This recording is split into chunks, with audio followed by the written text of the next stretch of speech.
بسم اللہ الرحمن الرحیم رب اشرح لی صدری ویسر لی امری۔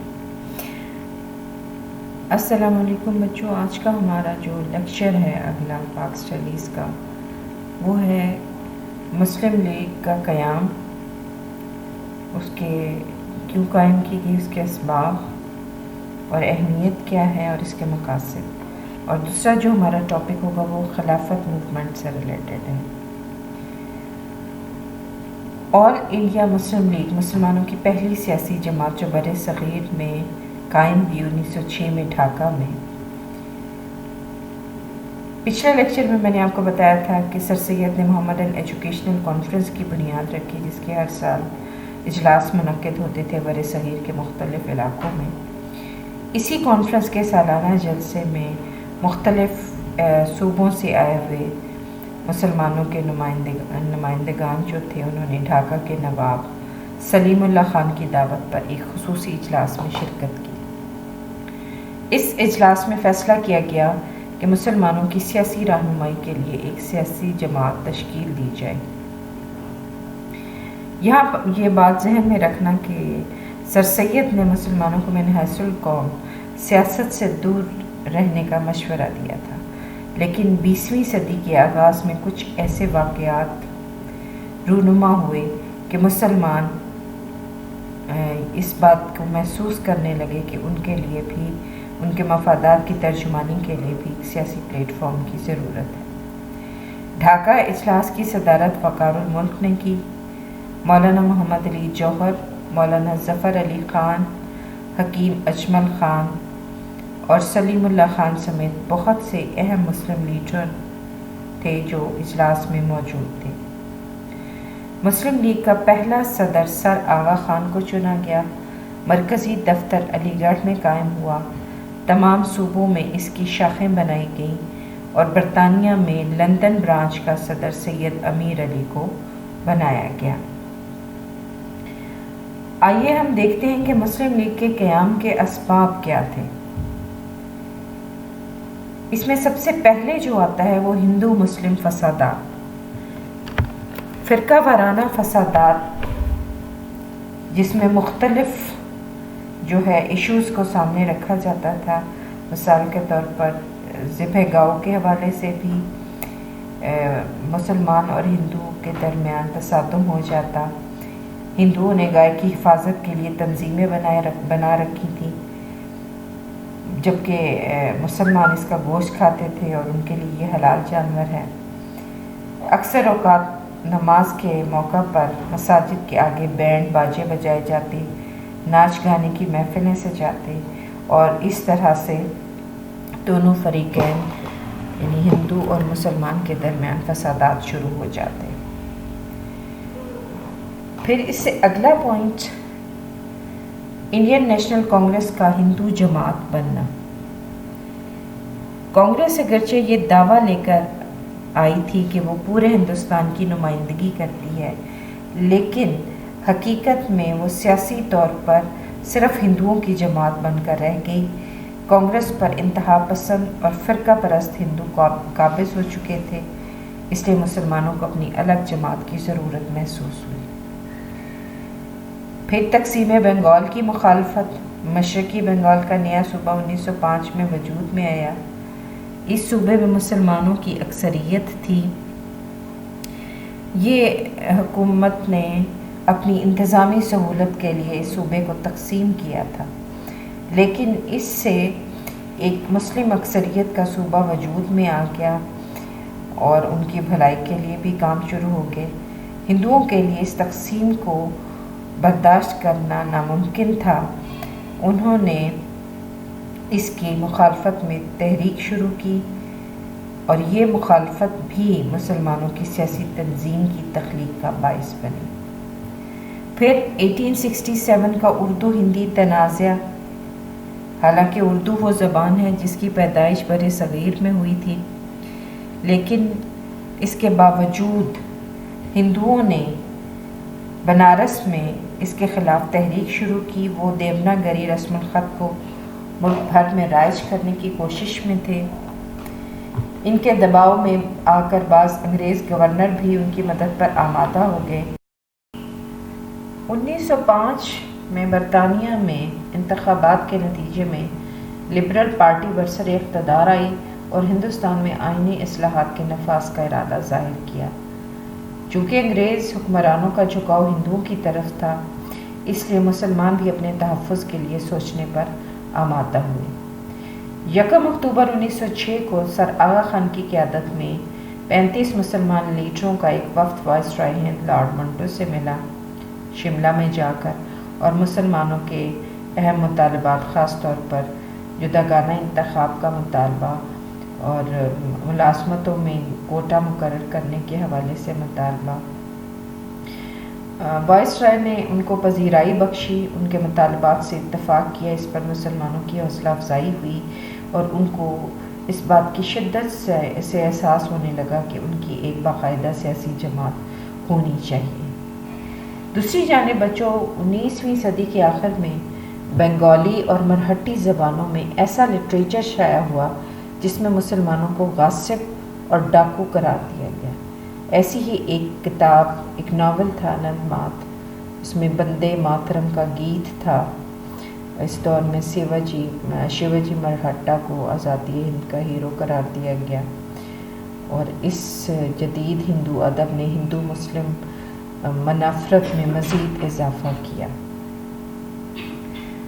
اب آتے ہیں مسلم لیگ کے اغراض و مقاصد کیا تھے۔ 3 اہم مقاصد تھے۔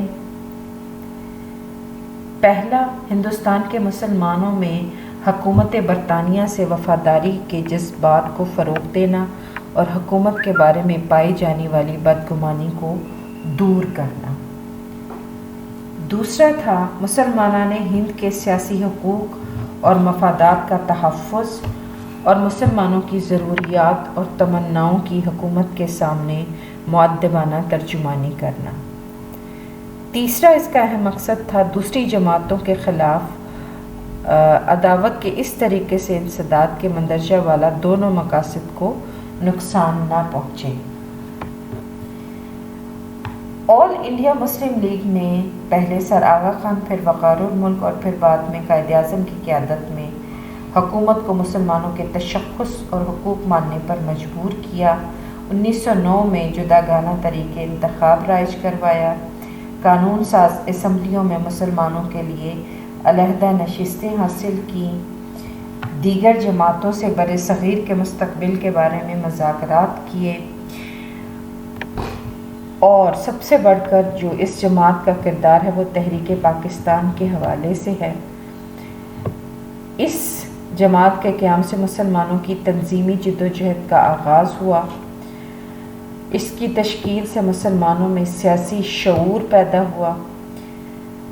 شروع میں اگرچہ انہوں نے سر سید کے مشورے پر سیاست سے اجتناب کیا، لیکن بعد میں انہوں نے بھرپور طریقے سے سیاست میں حصہ لیا۔ مسلم لیگ کے قیام سے یہ ثابت ہو گیا کہ کانگریس ہندوؤں کے مفادات کے لیے اور مسلم لیگ مسلمانوں کے مفادات کے لیے کام کر رہی۔ اس سے دو قومی نظریے کو تقویت ملی، اور جلد ہی قائد اعظم محمد علی جناح نے اس کی صدارت اور سربراہی قبول کر کے مسلمانوں کے مفادات کی حفاظت کی، اور اس نمائندہ تنظیم کے تحت کام کر کے تحریک پاکستان کو کامیاب بنا کر اقبال کے خواب کی تعبیر کی اور پاکستان حاصل کر لیا۔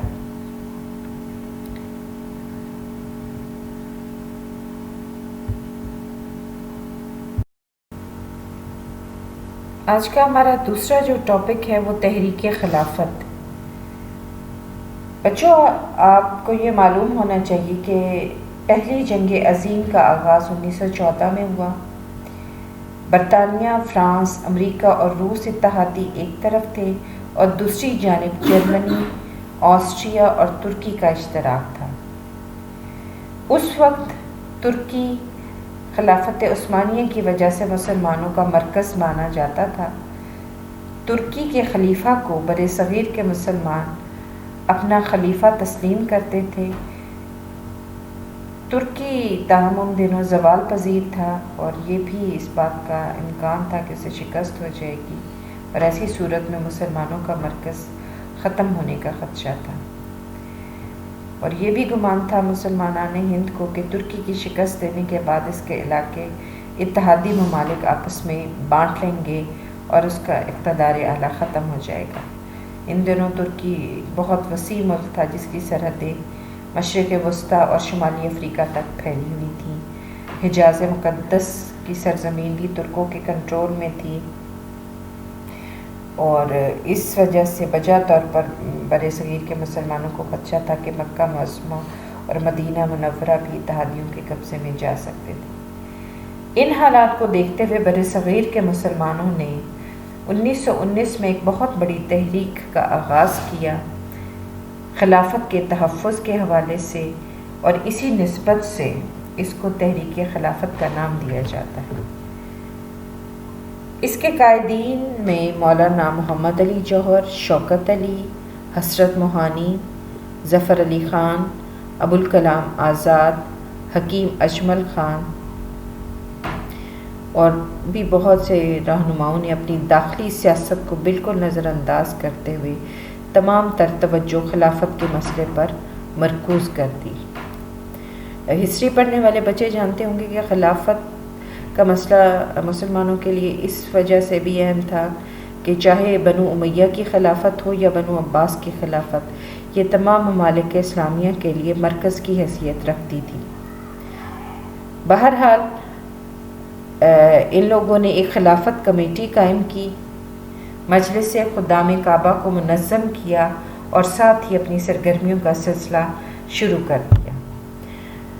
اس میں علماء کی بڑی تعداد نے شرکت کی۔ مولانا عبدالباری، مشیر حسین قدوائی، مولانا سلیمان ندوی، مولانا محمد علی جوہر کی قیادت میں ایک وفد کی صورت میں یہ لوگ برطانوی وزیر اعظم سے ملاقات کر کے اسے ہندوستانی مسلمانوں کے جذبات سے آگاہ کرنے کے لیے گئے۔ وفد برطانوی سیاستدانوں سے ملا، مغربی ممالک میں مختلف شہروں میں جلسے کیے، واپس آئے تو بر صغیر کے تمام طول و عرض میں انہوں نے جلوس نکالے، جلسوں کا اہتمام کیا۔ تحریک خلافت کو بر صغیر میں چلائی جانے والی تمام تحریکوں میں سب سے زیادہ پرجوش اور زبردست مانا جاتا ہے۔ 22 ستمبر 1919 کو لکھنؤ کے مقام پر آل انڈیا خلافت کمیٹی قائم کی گئی۔ 27 اکتوبر 1919 کو دہلی کے مقام پر خلافت ڈے بڑے جوش سے منایا گیا۔ 23 نومبر 1919 کو دہلی اجلاس میں خلافت کمیٹی کی کامیابی کے لیے اور انگریزوں سے نفرت کے اظہار کے لیے یہ اقدامات کیے گئے۔ پہلا، انگریزوں کے خلاف عدم تعاون کیا جائے، جس کے لیے سب سے پہلا یہ قدم اٹھایا جائے کہ انگریزی مال کا بائیکاٹ کیا جائے۔ دوسرا، سرکاری عہدوں کو چھوڑ دیا جائے، سرکاری اعزازات واپس کر دیے جائیں۔ ان اقدامات کے ساتھ ساتھ درج ذیل مطالبات بھی پیش کیے گئے جو کہ دراصل تحریک کے مقاصد تھے۔ بنیادی طور پر یہ اگرچہ کثیر المقاصد تحریک تھی اور اس نے مسلمانوں کو ایک پلیٹ فارم پر منظم بھی کیا، اور وقتی طور پر آل انڈیا مسلم لیگ کی طرف سے مسلم عوام کی توجہ بھی ہٹ گئی۔ 3 بنیادی جو مقاصد تھے وہ پہلا، ترکی بحیثیت ایک مملکت قائم رہے، شکست کی صورت میں اس کی جغرافی سرحدیں جوں کی توں رہیں، اس کے ٹکڑے نہ کیے جائیں۔ دوسرا، خلیفہ موجود رہے۔ بچوں میں دوبارہ سے دہراتی ہوں، اس کے جو 3 مقاصد تھے تحریک خلافت کے، اس میں سب سے پہلا ترکی بحیثیت ایک مملکت قائم رہے، اس کی سرحدیں جغرافی سرحدیں جو کی تو رہیں، اس کے ٹکڑے نہ کیے جائیں۔ پھر دوسرا، مسلمانوں کے مقدس مقامات ترکوں کی حفاظت میں رہنے دیے جائیں، اور تیسرا یہ کہ ترکی کی علاقائی حدود برقرار رکھی جائیں اور خلافت کو ختم نہ کیا جائے۔ اس تحریک کی سرگرمیاں کیا کچھ تھیں؟ اس کے تحت پہلی بات تو یہ کہ وفود بھیجے گئے۔ ان وفود نے یورپی ممالک خصوصاً برطانیہ میں بر صغیر کی مسلم رائے عامہ سے حکومت کو آگاہ کیا۔ ڈاکٹرز اور نرسز کے گروپ ترک مجاہدوں کی کے لیے ان کی مرہم پٹی اور ان کو میڈیکل ایڈ کے لیے بھیجے گئے، ادویات بھی دی گئیں، ترک حکومت کو رقوم مہیا کی گئیں، مسلم عوام نے کثیر ڈالر سونے اور چاندی کی صورت میں جمع کر کے ترکی کی مالی مدد کے لیے روانہ کی۔ برِ صغیر کے چھوٹے بڑے شہروں اور قصبوں میں بڑے بڑے جلوس نکالے گئے، جلسے منظم کیے گئے، ہڑتالیں کی گئیں، مسلم عوام نے بڑی تعداد میں گرفتاریاں پیش کی، تحریک کے لیڈروں کو جیل میں بند کر دیا گیا، لیکن تحریک کی آن بان اور آب و تاب میں کوئی فرق نہ آیا۔ اس تحریک خلافت میں مولانا محمد علی جوہر اور مولانا شوکت علی کی والدہ کا کردار بھی اہمیت کا حامل ہے، اور اس سلائیڈ پہ آپ ان کی تصویر بھی دیکھ سکتے ہو، اور ان کے بارے میں ان کا اصل نام کیا تھا اس کے بارے میں شارٹ کوسچن بھی آتا ہے، اور یہاں پہ سلائیڈ پہ آپ کو نظر بھی آ رہا ہوگا۔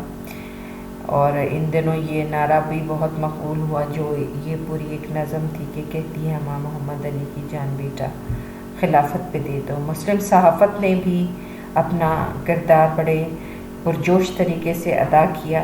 ظفر علی خان کا ذمہ دار، مولانا آزاد کا الحلال اور مولانا جوہر کا کامریڈ اور ہمدرد، ان تمام اخبارات نے مسلمانوں کے ذہنوں میں ایک طوفان برپا کر دیا۔ پھر بچوں، اس تحریک میں گاندھی جی کو بھی موقع ملا اور انہوں نے بھرپور طریقے سے مسلمانوں کو اپنے مقاصد کے لیے استعمال کیا۔ گاندھی، جس کا پورا نام موہن داس کرم چند گاندھی تھا، اس نے کھلم کھلا تحریک خلافت کی حمایت کی، تحریک کے جلسوں میں شرکت کی، مسلمانوں کو اپنے تعاون کا یقین دلایا۔ انڈین نیشنل کانگریس نے گاندھی کی ماں پر تحریک کا پورا ساتھ دیا۔ گاندھی نے جنگ عظیم کے دوران تحریک عدم تعاون، ترک موالات اور سول نافرمانی کی تحریک شروع کر رکھی تھی۔ تحریک خلافت کی حمایت کر کے وہ مسلمانوں کو اپنی تحریکوں میں شامل کرنے میں کامیاب ہو گیا۔ اس نے مسلمانوں کو مشورہ دیا کہ وہ حکومت کی طرف سے دیے گئے القابات واپس کریں، سرکاری ملازمتوں سے استعفیٰ دیں، تعلیم چھوڑ کر سڑکوں پر آ جائیں، گرفتاریاں دیں، محصول دینے سے انکار کر دیں، حکومت کی جانب سے ملنے والی مالی امداد لینے سے انکار کر دیں، اپنا گھر بار بیچ کر افغانستان، ایران یا کسی دوسرے ملک ہجرت کر جائیں۔ اور یہاں پر یہ ذہن میں رہے بات کہ ہندوؤں سے اس نے ایسا کچھ مطالبہ نہیں کیا۔ بہرحال مسلمان اس سازش کو نہ سمجھے، اس کی باتوں میں آ کر ایسے اقدام اٹھائے کہ مسلمانوں کی معیشت، تعلیم اور سماجی حالت پر بہت برا اثر پڑا۔ اسی تحریک کی ایک سب تحریک تھی تحریک ہجرت، جس میں لاکھوں مسلمان اپنا سب کچھ بیچ کر افغانستان کی سرحد کی طرف ہجرت کی غرض سے چل پڑے، لیکن حاکم افغانستان نے انہیں افغانستان کے اندر داخل ہونے کی اجازت نہ دی۔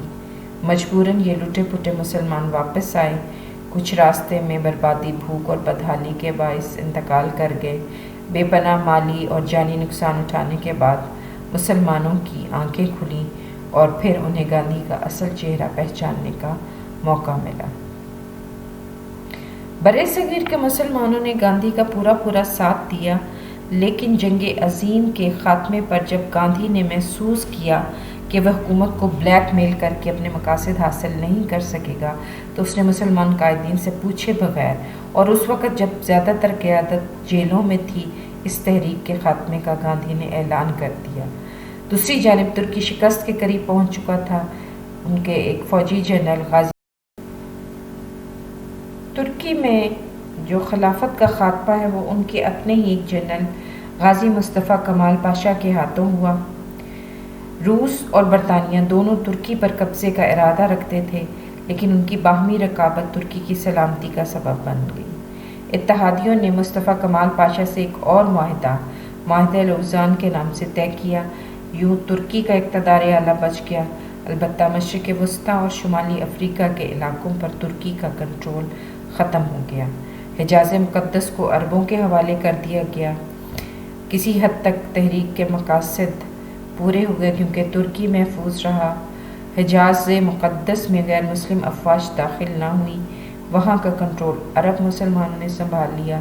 خلافت کا ادارہ اگرچہ ختم ہو گیا لیکن اتحادیوں کے ہاتھوں نہیں بلکہ خود ترک افواج کے ہاتھوں وہ اختتام پذیر ہوا۔ اب ہم دیکھتے ہیں کہ اس تحریک کے کیا اثرات مرتب ہوئے۔ اس نے مسلمانوں میں اگرچہ جو بیسک اس کے مقاصد تھے اس کے اصول میں وہ ناکام رہی، لیکن اس نے مسلمانوں میں شعور اور سیاسی شعور کو بیدار کرنے میں اہم کردار ادا کیا۔ مسلمان قوم کو ایک اعلیٰ قیادت میسر آئی جو پرجوش تھی اور جنہوں نے آگے بڑھ کر پھر مخالفین کی آنکھوں میں آنکھیں ڈال کر بات کرنے کا حوصلہ پیدا کیا۔ اس تحریک کی بدولت اعلیٰ اور مدبرانہ سوچ کے مالک قائد آگے سامنے آئے۔ انہوں نے آگے چل کر تحریک پاکستان کو بھی کامیابی سے ہمکنار کیا۔ علماء کا سیاست میں داخلہ ہوا اور اس کے ساتھ ساتھ علماء اور کانگریس کا اتحاد بھی اس تحریک کے بعد ہوا۔ طالب علم سیاست میں داخل ہوئے اور بڑے سرگرم رہے اس تحریک کے دوران، اور یہ صورتحال جو ہے وہ تحریک پاکستان تک جاری رہی۔ گاندھی کے لیے راہ ہموار ہو گئی۔ اس نے جب گاندھی سے پہلے سیاست سے الگ تھلگ تھا، لیکن تحریک خلافت میں مسلمانوں کا جھکاؤ انگریزوں کے خلاف دیکھ کر گاندھی کو بھی انگریزوں کے خلاف کھل کر اپنا اظہار کرنے کا موقع ملا۔ شروع میں گاندھی انگریز کے خلاف تھا، لیکن بعد میں وہ ان کا چہیتا بن گیا۔ بہرحال تحریک خلافت کے دوران میں تمام رہنما، جس میں علی برادران بھی شامل تھے، جب جیل ڈال دیے گئے تو گاندھی کو اپنی قیادت قومی سطح پر ابھارنے کا موقع ملا۔ وہ اس تحریک کا قائد بن گیا اور انہوں نے بہانہ بنا کر اس کو ختم کر دیا۔ اس کے بعد وہ ہندوستان کی سیاست میں ایک معتبر قائد کی طرح چھایا رہا۔ یہ سب تحریک خلافت کی بدولت ہوا، ورنہ گاندھی کو ہندوستان میں اس سے پہلے کوئی جانتا بھی نہیں تھا۔ ہندو مسلم جذباتی اتحاد جو اس تحریک میں بہت زیادہ نظر آیا، اس کا بھی خاتمہ ہو گیا۔